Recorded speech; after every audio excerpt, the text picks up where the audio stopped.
The most important tool when working on bikes is actually not what you think. When I installed the new oil tank on my Sportster off-road bike, I had to pull the cam cover off in order to get to the oil lines. And here I made such a critical mistake that could have led to very, very severe consequences. I pulled this off without first releasing the valve spring tension. I could have prevented that if I had used the most important tool when you work on bikes, and that is the workshop manual. And I wanted to make a video about this for a while, but as I progressed with working on bikes, I thought, okay, everybody already knows this. Why should I make a video about this? And I kind of forgot my initial struggles when I first started working on bikes with the manual. The thing is, when you start working on bikes, the manual can be quite overwhelming. There can be quite a few words in there that you don't know. There can be methods in there that you don't know, tools in there that you don't have. And at least for me, in the beginning, it was so overwhelming that I didn't see it as my friend. Not this one, I actually like using this one, but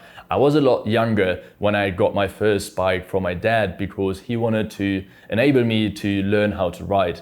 The thing is, it was a motocross bike that was quite old, and we didn't have a workshop or tools so that I could work on it. And motocross bikes tend to break quite a lot if you properly ride them or if you don't know how to ride them, both. So I often ended up with a broken bike, and I started working on it in front of our garage with the only things that I had, which was a Proxon wrench and socket kit. People would walk by and kind of like tell me, oh, don't touch the brakes, that is so dangerous, or don't touch this, you might break more than you would actually repair. And then as it can happen, I stripped my first bolt and I stripped my second, and that solidified their words so much in my head that I actually stopped riding the bike because I wasn't able to repair it, and I felt so stupid for it and so incapable that it kind of like gave me this shame.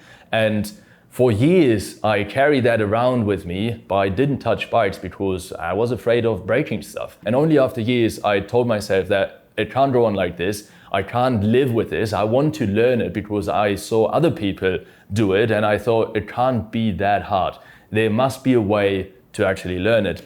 And that's when I started reading manuals just to understand them and just to see how they work. And my normal procedure nowadays is to find the section in the manual that actually refers to the task that you want to do. And then the manual most often refers to other parts in the manual that you either have to do before or after that specific task.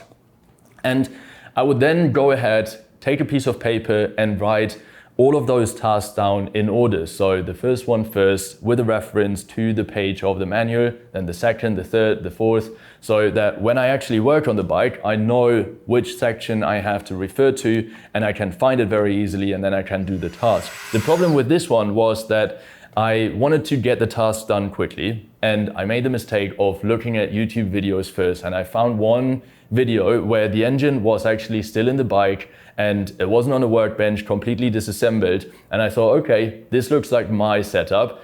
And the guy actually pulled off the cam cover like I did it, the wrong way. And then I checked in the manual because I still wanted to be sure.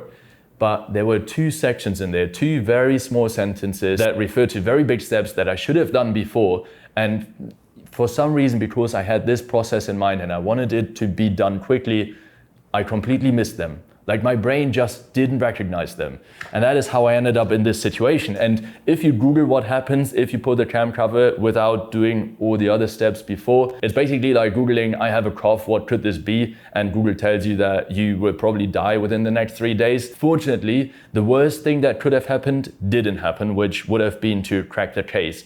The second worst thing that is still bad is that you can damage the brass bushings by having all of the tension on here. And at this point, thank you to you two, Timothy and Dennis, who pointed this out, because I would not have known. I would have just put it back together, talked it down in sequence and hope for the best. Now I will be a lot more careful, and I at least can turn this mistake that annoys me so much into something a little bit positive and share my experience to all of the new guys who start working on bikes of how important it is to get the proper workshop manual and actually understand it, learn how to use it, and then read it before you do a task. I hope that you never end up in a situation like this, but if you do, please remember that mistakes are what we learn from. You will make mistakes on your way. Mistakes are unavoidable.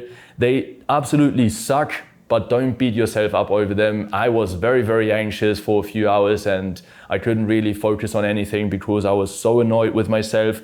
But now I'm looking forward and trying to do the best out of this situation. With that being said, thank you very much for watching and I see you in the next one.